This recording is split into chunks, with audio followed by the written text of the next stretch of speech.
Namaku Sari, usiaku 40 tahun, aku tinggal di kota kecil di daerah Jawa Tengah, tepatnya di Magelang.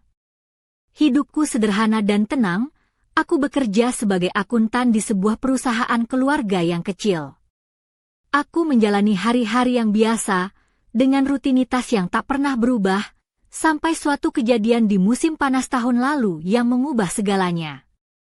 Istriku, Dian, harus pergi ke Surabaya selama 3 bulan untuk pekerjaan penting yang tak boleh dia lewatkan. Dia mendapat kontrak di sana, kesempatan langka yang tak bisa kami tolak.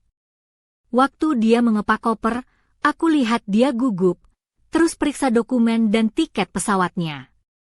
Aku berusaha kuat di stasiun kereta, menggenggam tangannya erat sambil bilang, "Santai, ya, nanti aku kirim banyak foto makanan enak buat kamu."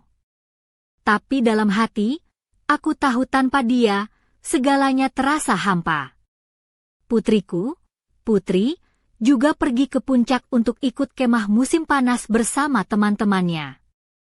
Dia cuma telepon seminggu sekali, cerita tentang petualangan dan teman baru, suaranya terdengar jauh sampai aku merasa dia bukan anakku lagi, lebih kayak orang asing. Aku tetap di rumah, sendirian di apartemen kecil kami di pusat kota Magelang. Apartemen 2 kamar itu sederhana, dapurnya ada beberapa cat yang mengelupas, dan kamar mandi yang kerannya selalu bocor. Aku mondar-mandir dari sudut ke sudut, nyalain TV cuma buat suara latar, buka kulkas, lihat-lihat tapi nggak ada yang menarik. Malamnya, aku duduk di dekat jendela, buka bir, mintip tetangga yang lagi nyiram tanaman di balkon. Dari jalan, terdengar suara anak-anak main bola sampai gelap. Di kantor, aku tetap jadi akuntan dengan tumpukan dokumen dan angka yang nggak habis-habis. Gaji cukup buat bayar cicilan rumah dan kebutuhan sehari-hari, tapi impian kami untuk jalan-jalan bersama Dian tetap jadi wacana yang jauh di balik layar. Suatu malam, saat aku sedang menyeruput bir kedua di dapur, telepon berdering. Di ujung sana suara ibu mertuaku, Bu Rini, terdengar ceria dan penuh semangat, berbeda dari biasanya yang tenang dan bijaksana. "Kamu ngapain sendirian di rumah?" tanyanya. Aku jawab jujur, cuma ada sepi, kerja, dan rumah. Lalu dia bilang sesuatu yang bikin aku nyaris jatuh dari kursi.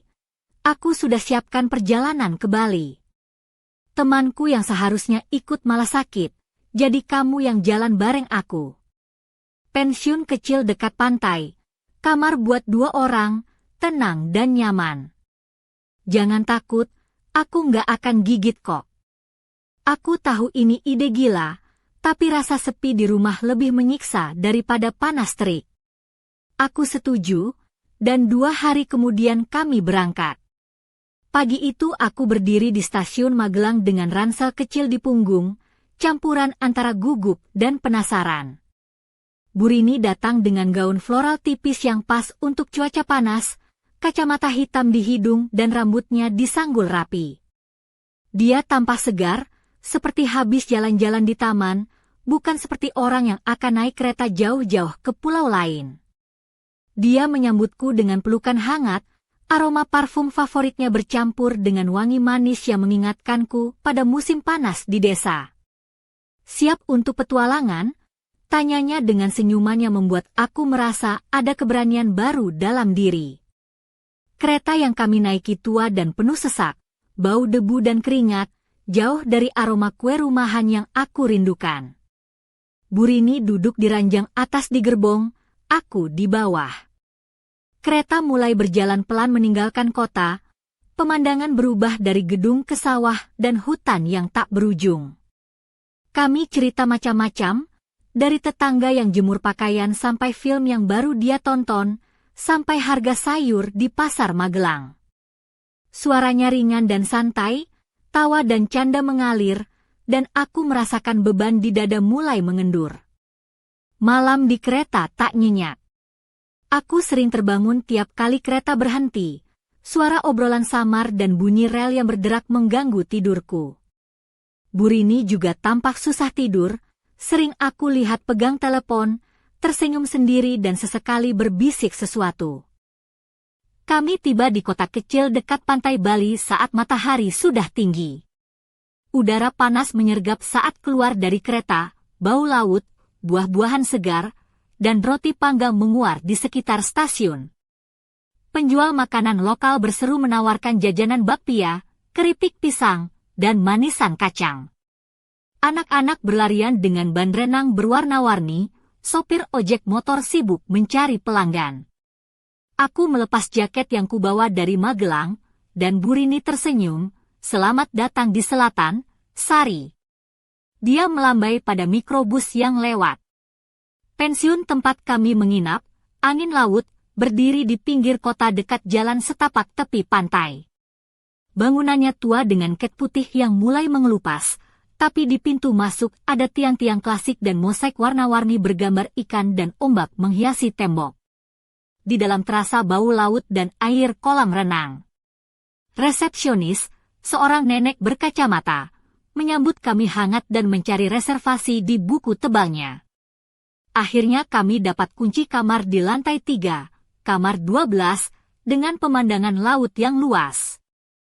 Kamar sederhana tapi bersih, ada 2 tempat tidur, lemari, TV jadul, dan balkon kecil dengan meja plastik dan 2 kursi.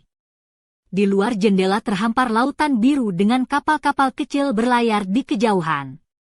Burini buang tasnya di tempat tidur dan mengajak, "Ayo, kita tinggalin barang dan langsung ke pantai." Matahari nggak mau kompromi hari ini.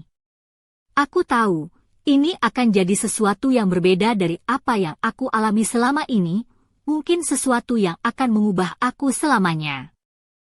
Pagi pertama di angin laut benar-benar seperti terbangun di dunia lain.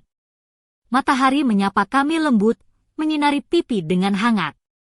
Udara penuh aroma laut dan roti bakar segar dari toko roti di dekat situ. Aku duduk di teras kecil dengan meja plastik, mengenakan kaos tipis warna krem dan celana pendek hitam yang pas di pinggang, kaki telanjang menyentuh lantai keramik dingin. Kalung kecil berbandul mutiara menghiasi leherku, dan gelang anyaman warna-warni melingkar di pergelangan tangan.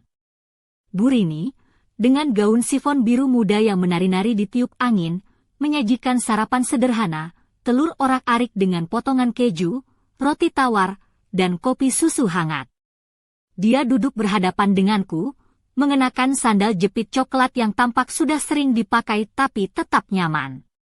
Rambutnya yang sedikit memutih disanggul rapi, beberapa helai berjatuhan menambah kesan santai tapi elegan. Kami mengamati orang-orang yang lalu lalang di sepanjang jalan kecil, beberapa turis dengan kamera, penjual souvenir yang menawarkan gelang dan kerajinan tangan. Suara ombak yang pelan menjadi latar sempurna untuk pagi yang damai.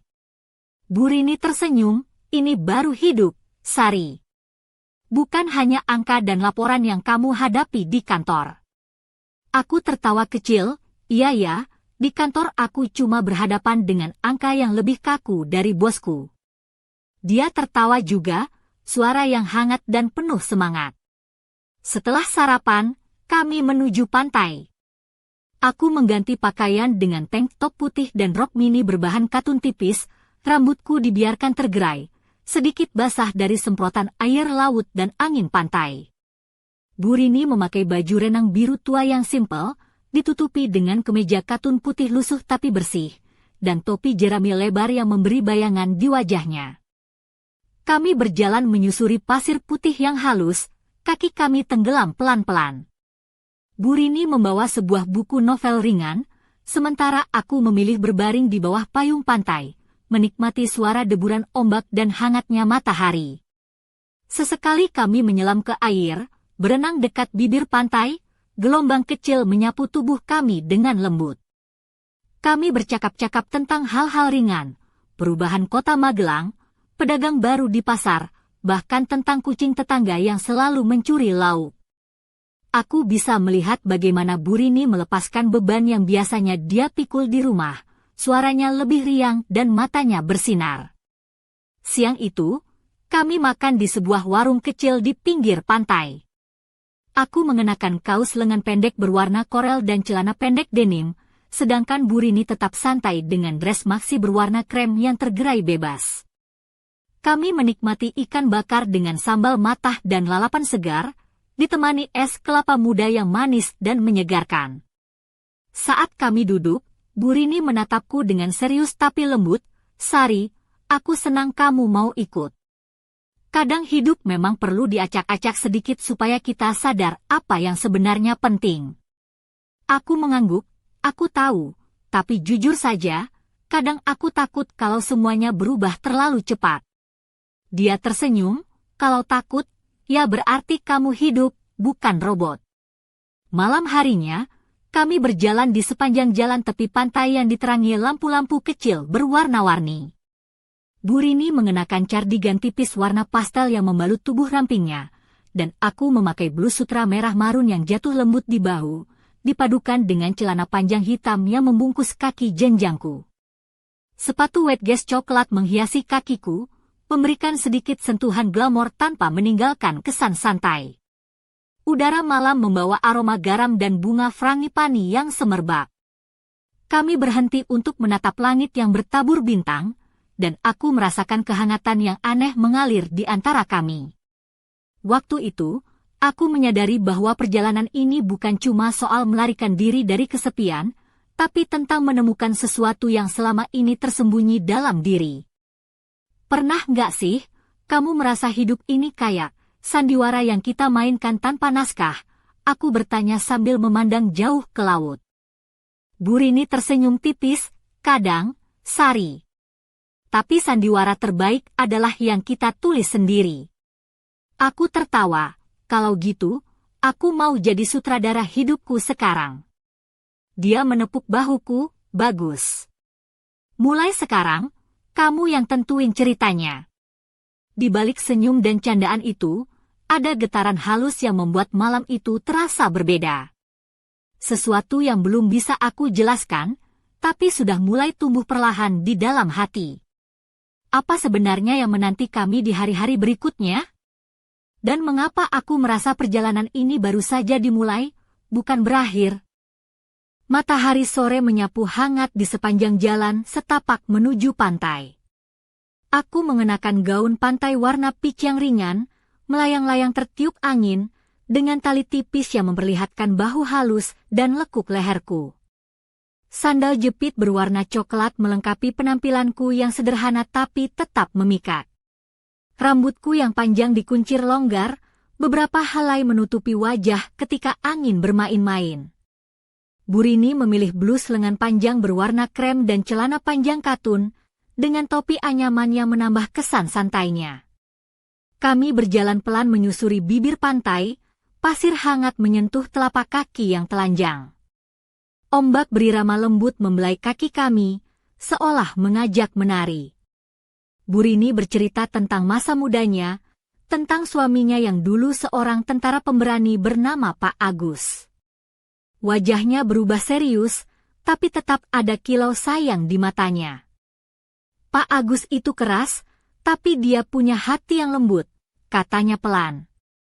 "Tapi 8 tahun lalu, dia meninggalkan aku tiba-tiba. Serangan jantung. Tanpa peringatan." Aku mendengarkan, merasakan kesedihan yang tersembunyi di balik senyumannya.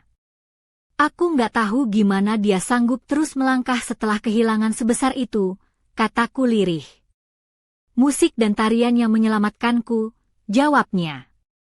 "Aku mulai mengajar tari untuk orang tua di pusat kebudayaan sini. Hidup harus terus berjalan, kan?" Aku tersenyum, membayangkan Bu Rini yang dulu penuh semangat menari di aula itu. "Kamu hebat, Rin." Dia tertawa kecil, "Kalau bukan karena tarian, mungkin aku sudah jadi keriput yang cuma duduk di rumah." Aku ikut tertawa, merasa kehangatan itu mengisi ruang kosong di dalam dadaku. Suasana di sekitar kami berubah, langit mulai berwarna jingga lembut, dan udara dipenuhi aroma laut yang segar. Setelah beberapa saat, kami duduk di sebuah bangku kayu dekat dermaga. Burini membuka tas kecilnya dan mengeluarkan botol minyak aromaterapi. Dia mulai mengoleskan minyak itu di tanganku dengan gerakan lembut, aroma melati dan kayu cendana memenuhi udara. Ini untuk melepas lelah, katanya sambil tersenyum nakal. Kalau kamu nggak mau, aku bisa oles di punggungmu juga, loh. Aku mengangkat alis, hati-hati, Rin, jangan sampai aku jadi ketagihan pijatanmu. Dia tertawa, dan aku merasakan getaran hangat yang menyenangkan di kulit. Sentuhan itu membuatku sadar betapa lama aku merindukan kehadiran seseorang yang benar-benar mengerti. Malam tiba dengan cepat. Kami kembali ke penginapan, di mana Burini mengganti gaunnya dengan kimono sutra berwarna ungu gelap yang jatuh anggun di tubuhnya. Aku mengenakan piyama katun putih yang lembut, dengan kancing terbuka sedikit di bagian kerah, memperlihatkan kulit leher yang halus. Di balkon kamar, kami duduk berhadapan dengan segelas anggur merah di tangan masing-masing. Kota kecil di bawah kami mulai berkilauan dengan lampu-lampu, dan suara ombak beradu dengan desir angin. Aku nggak pernah membayangkan bisa merasakan ini lagi, ucap Burini pelan, matanya menatap jauh ke cakrawala. Ini seperti mimpi, aku membalas, tapi mimpi yang aku nggak mau bangun dari dalamnya. Kami terdiam sejenak, membiarkan keheningan mengisi ruang di antara kami. Tapi ada sesuatu yang berbeda malam itu, sesuatu yang lebih dalam dari sekadar persahabatan atau perjalanan biasa. Tiba-tiba, Burini meraih tanganku, jari-jarinya menyusuri punggung tangan dengan lembut. Sari, aku merasa kita berdiri di tepi sesuatu yang besar dan belum kita mengerti sepenuhnya. Jantungku berdegup kencang, campuran antara takut dan penasaran. Apa maksudmu, Rin? Dia menatap mataku dengan penuh arti. Aku nggak tahu apa yang terjadi nanti, tapi aku tahu aku nggak bisa terus berpura-pura bahwa ini cuma liburan biasa. Aku menggenggam tangannya erat, merasakan kehangatan yang mengalir dari sentuhannya. Dalam sekejap, dunia di sekitar kami seperti menghilang, hanya ada kami berdua dan rasa yang tak bisa diabaikan. Namun, di balik keindahan malam itu, ada bayangan yang menyusup dalam pikiranku. Apakah aku siap menghadapi apa yang akan terjadi? Atau akankah semua ini justru menjadi ujung dari segalanya? Ketika kami kembali ke dalam kamar, pintu terkunci rapat di belakang kami. Tapi suara langkah kaki samar terdengar dari lorong. Siapa itu? Dan apa yang akan terjadi selanjutnya? Langkah kaki yang samar di lorong membuat udara dalam kamar mendadak berubah. Aku berdiri perlahan, mengenakan gaun tidur sutra warna dusty pink yang jatuh lembut menutupi lekuk tubuhku, dengan tali tipis yang memperlihatkan bahu halus dan punggung bagian atas. Rambutku yang tergerai sedikit berantakan, menambah kesan natural dan menggoda tanpa berlebihan. Burini, yang duduk di tepi tempat tidur, mengenakan piyama satin ungu gelap dengan kancing terbuka sedikit di bagian dada, tampak waspada namun tetap tenang. Kamu dengar itu juga, ya, bisikku, suara bergetar sedikit. Dia mengangguk pelan, iya, sepertinya ada yang lewat. Kami saling bertukar pandang, jantung kami berdetak lebih cepat. Aku meraih remote lampu dan mematikan semua lampu di kamar, hanya menyisakan cahaya remang dari lampu kecil di sudut.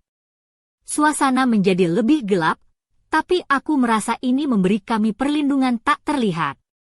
Langkah itu semakin dekat, suara sepatu beradu dengan lantai kayu yang berderit. Pintu kamar kami sedikit terbuka, dan bayangan tipis melintas di celahnya. Burini berdiri, melangkah ke arah pintu dengan tenang, tapi matanya tajam memperhatikan. Tunggu, aku mendesah, mencoba menahan langkahnya. Apa kamu yakin mau lihat siapa itu? Dia berhenti sejenak, lalu menoleh padaku. Kalau aku nggak lihat, aku nggak akan tenang. Aku menghela napas, lalu ikut ke pintu. Saat pintu terbuka sedikit, kami melihat seorang pria paruh baya dengan wajah serius dan mata yang tajam. Dia mengenakan kemeja lengan panjang biru tua yang digulung sampai siku, celana kain berwarna gelap, dan sepatu hitam mengkilap. Rambutnya mulai memutih di pelipis, memberi kesan berwibawa namun juga penuh misteri. "Maaf mengganggu," suaranya dalam dan tenang, "saya Pak Budi, tetangga di sebelah. Saya cuma ingin memastikan semuanya baik-baik saja di kamar ini. Ada laporan suara aneh tadi malam." Bu Rini mengerutkan alis, tapi tetap sopan. "Terima kasih sudah memperhatikan, Pak Budi. Kami baik-baik saja, hanya sedikit lelah setelah perjalanan jauh." Aku menatap pria itu dengan waspada, merasakan ada sesuatu yang tak biasa. Mungkin hanya perasaanku saja, tapi aura di sekelilingnya membuat bulu kuduk berdiri. "Kalau begitu, kalau ada apa-apa jangan ragu menghubungi saya," katanya sambil menyerahkan kartu nama kecil dengan tulisan tangan rapi. "Saya selalu siap membantu." Kami mengangguk, dan pintu kembali tertutup pelan. Setelah suara langkahnya menghilang, aku kembali ke tempat tidur, tubuhku masih gemetar. "Siapa Pak Budi sebenarnya?" tanyaku, mencoba menyembunyikan kegelisahan. Bu Rini duduk di sampingku, menatap jauh ke jendela yang memantulkan cahaya bulan. Dia memang tetangga yang ramah, tapi aku dengar kabar, ada beberapa kejadian aneh di sekitar sini. Ada yang bilang dia pernah bekerja di kepolisian, tapi aku nggak tahu pasti. Aku menelan ludah, merasa seperti sedang berada di tengah cerita misteri yang baru saja dimulai. "Kejadian aneh? Maksudmu apa?" Dia menggeleng pelan, "Aku juga cuma dengar-dengar dari orang-orang. Tapi hati-hati, Sari. Kadang tempat yang indah juga menyimpan rahasia gelap." Aku merasakan udara menjadi semakin berat. Liburan yang kuharapkan sebagai pelarian dari sepi kini berubah menjadi sesuatu yang penuh teka-teki. Aku melirik Bu Rini, yang wajahnya serius tapi tetap menenangkan. "Kita harus tetap waspada," katanya pelan. "Tapi jangan biarkan rasa takut menguasai kita." Aku mengangguk, berusaha menguatkan diri. Namun di sudut hatiku, ada pertanyaan yang terus mengganggu. Apa sebenarnya yang tersembunyi di balik ketenangan angin laut? Dan apakah kehadiran Pak Budi hanyalah kebetulan, atau pertanda sesuatu yang lebih besar? Malam itu, ketika kami mencoba tidur, bayangan langkah kaki dan bisikan samar terus terngiang di telingaku. Aku tahu, liburan ini akan membawa kami ke petualangan yang tak pernah kami duga. Sesuatu sedang menunggu untuk diungkap. Siang itu, aku memutuskan berjalan-jalan sendiri menyusuri pasar tradisional di pusat kota kecil dekat penginapan. Aku mengenakan blus putih transparan yang menampakkan garis bra berwarna merah marun di bawahnya, dipadukan dengan celana pendek hitam yang pas di pinggang, dan sandal kulit coklat yang sudah mulai usang tapi nyaman. Kalung emas tipis dengan liontin kecil melingkar di leherku, dan rambutku dikuncir tinggi agar tak mengganggu wajah berkeringat saat berdesak-desakan di antara kerumunan. Pasar itu riuh dengan suara tawar-menawar para pedagang yang menawarkan hasil bumi segar, rempah-rempah, dan kerajinan tangan lokal. Bau harum dari tumpukan jeruk bali dan pisang raja bercampur dengan aroma kopi tubruk yang baru diseduh di warung kecil dekat sana. Aku menyusuri lorong demi lorong, sesekali mencicipi jajanan tradisional seperti klepon dan getuk yang manis dan kenyal. Tiba-tiba, aku bertemu dengan seorang wanita paruh baya yang ramah mengenakan kebaya warna hijau lumut dengan kain batik motif parang yang anggun. Dia tersenyum hangat saat melihatku bingung memilih sayuran. "Mau beli apa, Nak?" "Kalau bingung, aku kasih tahu yang segar dan enak," katanya dengan logat Jawa halus. Aku mengangguk dan tersenyum. "Makasih, Bu. Aku baru datang, jadi masih belajar." Dia tertawa kecil. "Kalau begitu, coba deh tomat ceri ini. Manis dan segar, cocok buat salad atau sambal. Kami berbincang sebentar, dan aku merasa nyaman dengan keramahan orang-orang di sini. Tapi di tengah percakapan, aku tanpa sengaja melihat seorang pria muda dengan jaket hitam duduk di pojok warung, matanya menatap tajam ke arahku. Rambutnya hitam legam, sedikit berantakan, dan ada bekas luka tipis di pipi kiri yang membuatnya tampak misterius. Aku mengalihkan pandangan, berusaha tidak terlalu mencolok. Namun, rasa penasaran membuatku kembali melirik ke arahnya. Dia mengangkat alis dan tersenyum tipis, lalu mengangguk pelan seolah menyapa tanpa kata-kata. Aku merasa jantung berdegup kencang, tapi juga ada rasa aneh yang sulit dijelaskan. Siapa dia? Apakah kebetulan saja kita bertemu? Atau sesuatu yang lebih dari itu? Kembali ke penginapan, aku bercerita pada Burini tentang pria itu. Dia mendengus kecil. Hati-hati, Sari. Di sini ada banyak cerita tentang anak muda yang suka cari masalah. Kadang mereka datang dan pergi tanpa jejak. Aku mengangguk, tapi malah merasa semakin tertarik. Liburan ini berubah jadi petualangan dengan banyak teka-teki. Setiap orang yang kutemui seolah menyimpan rahasia yang belum siap aku ungkap. Malamnya, saat kami duduk di balkon dengan segelas anggur, aku tak bisa berhenti memikirkan pria misterius itu. Burini memperhatikan wajahku yang serius dan bertanya, "Ada yang buat kamu gelisah?" Aku tersenyum kecut, mungkin aku mulai terlalu banyak mikir. Tapi rasanya seperti ada sesuatu yang menunggu untuk ditemukan. Dia menatapku dalam-dalam, kadang, hal-hal yang kita takutkan justru membawa kita ke jalan yang benar. Aku mengangguk pelan, menyadari bahwa liburan ini bukan hanya soal melarikan diri, tapi juga tentang menghadapi sesuatu yang selama ini aku hindari. Dan mungkin, pria dengan bekas luka itu adalah bagian dari cerita yang belum aku mengerti. Apa yang akan terjadi jika aku berani mendekat? Atau apakah aku akan menyesal membuka pintu yang lebih baik dibiarkan tertutup? Malam itu, di bawah sinar rembulan, aku tahu bahwa jawabannya belum datang. Tapi aku siap mencari. Pagi itu, udara di sekitar penginapan terasa lebih hangat dan lembab, dengan aroma laut yang kuat menyusup melalui jendela terbuka.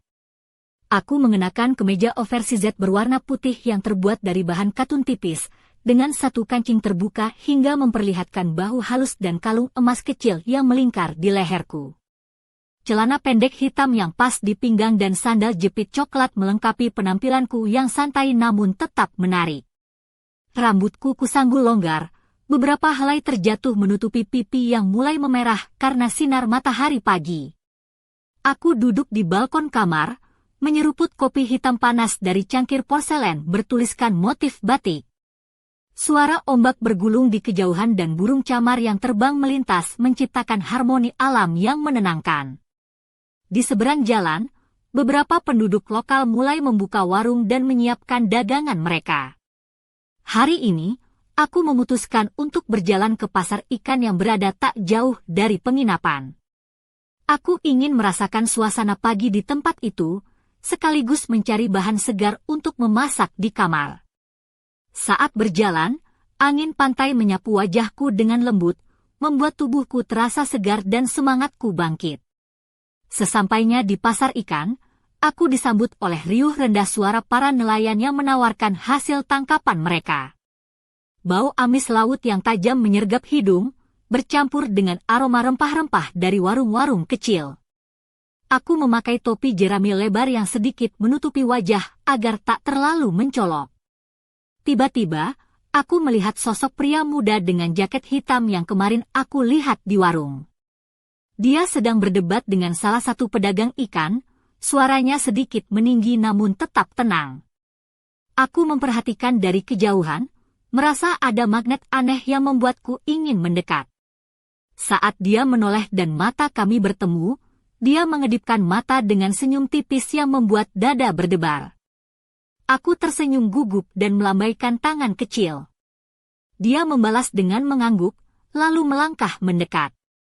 Aku Raka, ucapnya dengan suara berat namun ramah. Aku sering ke pasar ini, kadang bantu-bantu orang tua di sini. Aku memperkenalkan diri, namaku Sari. Aku sedang berlibur di sini. Raka tersenyum, kalau begitu, aku bisa jadi pemandumu kalau kamu mau. Aku mengangguk antusias, aku butuh teman jalan juga. Terima kasih. Kami berjalan bersama menyusuri lorong pasar, Raka menjelaskan berbagai jenis ikan dan hasil laut yang segar. Kadang dia bercanda dengan para pedagang, membuat suasana menjadi hangat dan akrab. Aku merasa nyaman berada di dekatnya, walau ada rasa penasaran yang terus menggelitik. Saat kami duduk di bangku kayu dekat dermaga, Raka tiba-tiba bertanya, "Sari, kamu kayaknya punya beban yang berat di hati. Apa kamu mau cerita?" Aku terdiam sejenak, mencoba mengumpulkan kata-kata. Aku memang lagi cari sesuatu. Mungkin jawaban, atau mungkin pelarian dari hidup yang terlalu rumit. Dia menatapku penuh pengertian, kadang, melarikan diri itu perlu. Tapi yang lebih penting, adalah tahu kapan harus kembali dan menghadapi semuanya. Aku mengangguk pelan, merasa seperti menemukan sekutu dalam perjalanan ini. Namun, di balik semua itu, aku masih menyimpan rahasia yang belum siap aku bagi. Hari itu, aku belajar bahwa perjalanan ini bukan hanya tentang tempat baru, tapi juga tentang diri sendiri. Dan dengan Raka di sisiku, aku merasa lebih siap menghadapi apapun yang menanti. Namun, ketika senja mulai turun dan langit berubah warna menjadi jingga pekat, aku melihat sosok misterius yang mengintip dari balik pepohonan dekat pantai. Siapa dia? Dan apa yang sebenarnya terjadi di balik ketenangan kota kecil ini? Senja mulai merayap pelan ke ufuk barat, menyulap langit menjadi kanvas jingga dan ungu yang memukau. Aku mengenakan gaun maksi warna krem dengan potongan rendah di bagian belakang yang memperlihatkan kulit halus punggungku. Sepatu sandal tali tipis berwarna emas melingkar di pergelangan kaki, menambah sentuhan elegan tanpa mengurangi kesan santai. Rambutku dibiarkan tergerai, bergelombang lembut tertiup angin laut. Bersama Raka, kami berjalan menyusuri jalan setapak di pinggir pantai. Ia mengenakan kaos hitam dan celana pendek denim, dengan sandal gunung yang tampak sudah usang tapi kuat menapak. Matanya yang tajam sesekali menatap jauh ke laut, seperti menyimpan rahasia yang tak ingin ia bagi. Terkadang, aku merasa kota ini seperti panggung sandiwara, katanya tiba-tiba, suaranya rendah dan penuh arti. Orang-orang di sini punya cerita yang gak semua mau mereka ungkapkan. Aku menoleh, maksudmu seperti apa? Dia tersenyum tipis, misalnya, ada beberapa orang yang datang dan pergi tanpa jejak. Atau kejadian aneh yang kadang terjadi malam hari, tapi nggak pernah dilaporkan. Aku merinding, tapi mencoba tersenyum. Kayak cerita horor. Raka tertawa ringan, bisa dibilang begitu. Tapi kadang kenyataan lebih menyeramkan daripada cerita. Kami berhenti di depan sebuah warung kopi kecil yang lampunya temaram. Aroma kopi tubruk menyambut kami hangat. Kami duduk di bangku kayu, menikmati minuman sambil memandang laut yang mulai gelap. Tiba-tiba, dari kejauhan, aku melihat sosok yang tadi kutangkap di balik pepohonan. Dia berdiri di ujung dermaga, tubuhnya samar tertutup kabut tipis. Aku merasa detak jantungku meningkat, campuran antara takut dan penasaran. Siapa dia? Tanyaku pelan kepada Raka. Dia mengangkat bahu. Aku nggak tahu. Tapi dia bukan orang sini. Perlahan, sosok itu menghilang ke dalam kabut, meninggalkan rasa misteri yang semakin pekat.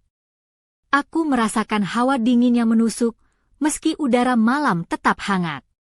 Kembali ke penginapan, aku masih terganggu oleh bayangan sosok itu.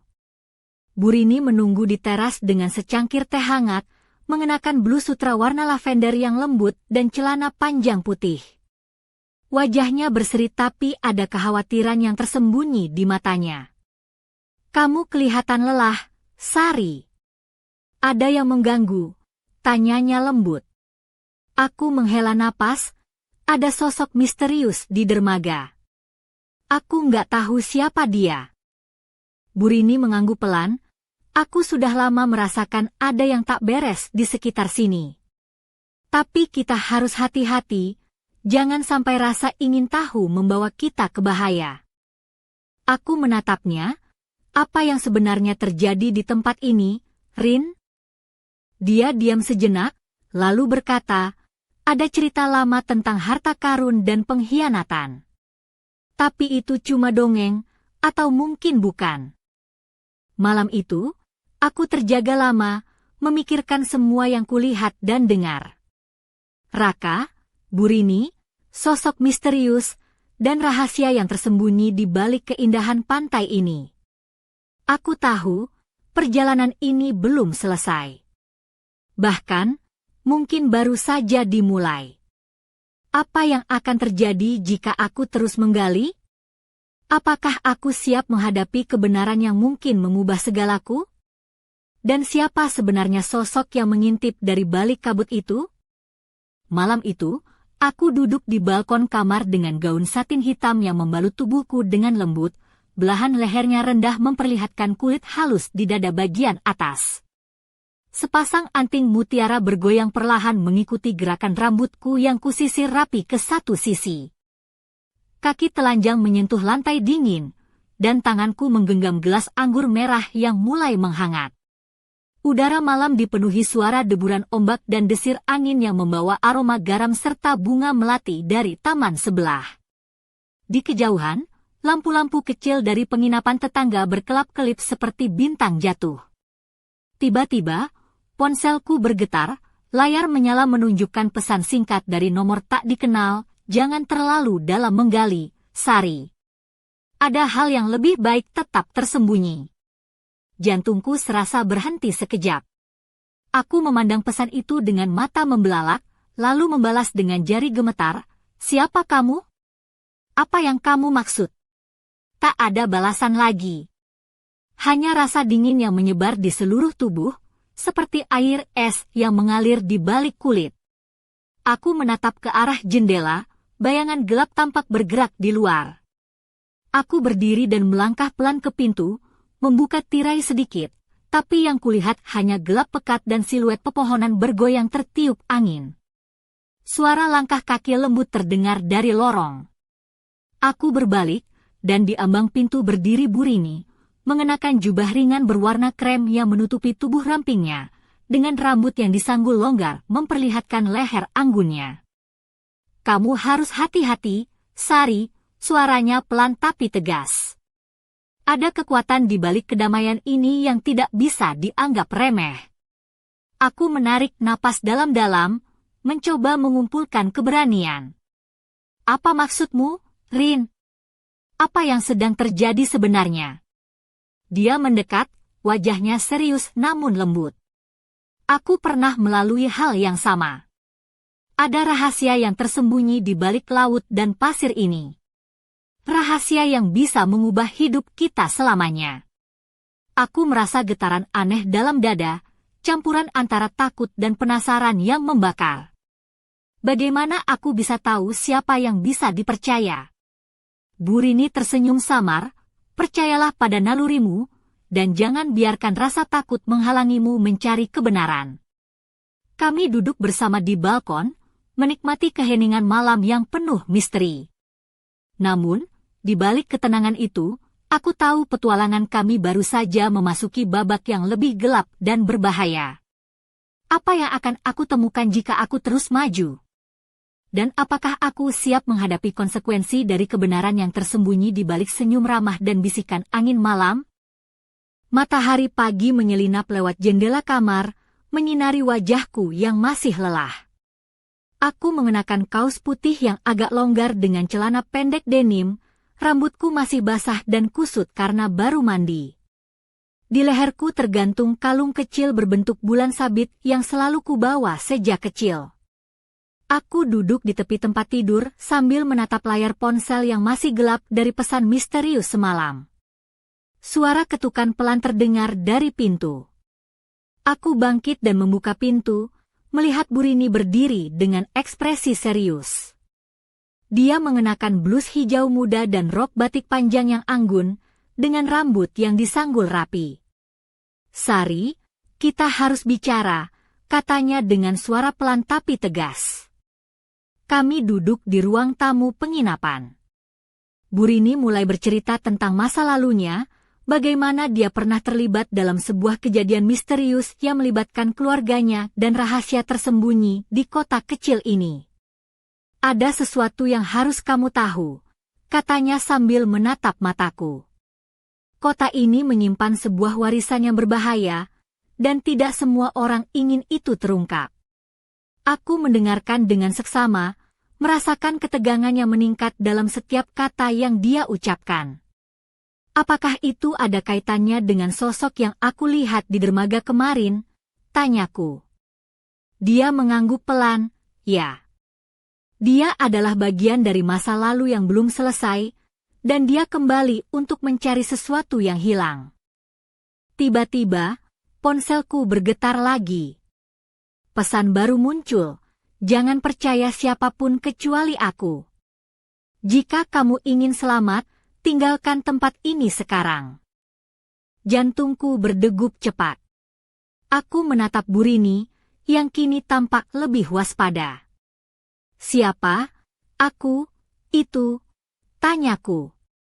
Dia menggeleng, "Aku tidak tahu. Tapi kita harus waspada. Ada yang bermain dengan bayangan, dan kita terjebak di tengahnya." Kami berdua menyadari bahwa waktu kami terbatas. Rahasia yang selama ini tersembunyi mulai terkuak, dan bahaya mengintai di setiap sudut. Aku harus memutuskan apakah akan terus menggali kebenaran atau mundur sebelum terlambat. Saat malam tiba, aku berdiri di tepi pantai, angin laut mengibas rambutku, dan bintang-bintang mulai bermunculan di langit. Di kejauhan, sosok misterius itu muncul lagi, kali ini lebih dekat, menatap lurus ke arahku dengan mata yang penuh teka-teki. Aku tahu, keputusan yang kuambil besok akan menentukan nasibku. Dan mungkin, hidupku tak akan pernah sama lagi. Malam itu, aku mengenakan dress hitam panjang dengan belahan sampingnya memperlihatkan kaki jenjangku, dipadukan dengan sandal hak tinggi berwarna emas yang berkilauan di bawah cahaya remang lampu kamar. Rambutku dibiarkan tergerai lembut menyentuh bahu dan punggung, sementara anting-anting kristal yang berkilau menari mengikuti setiap gerakan. Di balkon penginapan, aku berdiri menatap lautan gelap yang berkilauan oleh sinar bulan. Angin malam menyapu kulitku yang terekspos, memberikan sensasi dingin yang menggetarkan. Di tangan, segelas anggur merah berwarna pekat, aku merasakan campuran adrenalin dan ketakutan yang berputar dalam dadaku. Tiba-tiba, suara langkah kaki di belakangku membuatku menoleh. Raka muncul dari bayangan, mengenakan kemeja putih yang sedikit terbuka di bagian leher dan celana hitam rapi. Matanya menatapku dengan campuran kekhawatiran dan kehangatan. "Kamu tidak boleh terus-terusan menyendiri, Sari," katanya pelan. "Ada hal yang harus kita hadapi bersama." Aku mengangguk, aku tahu. Tapi ini bukan hanya tentang kita. Ada sesuatu yang lebih besar, sesuatu yang bisa mengubah segalanya. Dia meraih tanganku dan menggenggamnya erat. Kita akan cari jawabannya bersama. Saat itu, lampu di koridor tiba-tiba padam. Kegelapan melingkupi kami, kecuali cahaya rembulan yang menembus tirai. Suara pintu diketuk pelan, diikuti bisikan samar, "Waktumu hampir habis, Sari." Jantungku berdetak keras. Raka menarikku masuk ke dalam kamar, menutup pintu dengan cepat. Kami berdua terdiam, merasakan ketegangan yang hampir tak tertahankan. "Apa yang akan kita lakukan sekarang?" Tanyaku dengan suara bergetar. Dia menatapku dalam-dalam, kita akan melawan. Karena jika tidak, rahasia ini akan menghancurkan kita semua. Di balik ketegangan itu, aku merasakan kekuatan baru tumbuh dalam diriku. Perjalanan yang dimulai sebagai pelarian kini menjadi perjuangan untuk menemukan kebenaran dan menyelamatkan masa depan. Dan saat aku menatap wajah Raka, aku tahu satu hal pasti, aku tidak akan menghadapi ini sendirian. Tapi di balik semua itu, ada satu pertanyaan yang terus menghantui, siapa sebenarnya sosok yang mengirim pesan-pesan misterius itu? Dan apa rahasia gelap yang tersembunyi di balik senyuman ramah penduduk kota kecil ini? Cerita ini belum berakhir. Petualangan kami baru saja memasuki babak baru, penuh dengan bahaya, pengkhianatan, dan cinta yang tak terduga. Sampai jumpa di kisah berikutnya.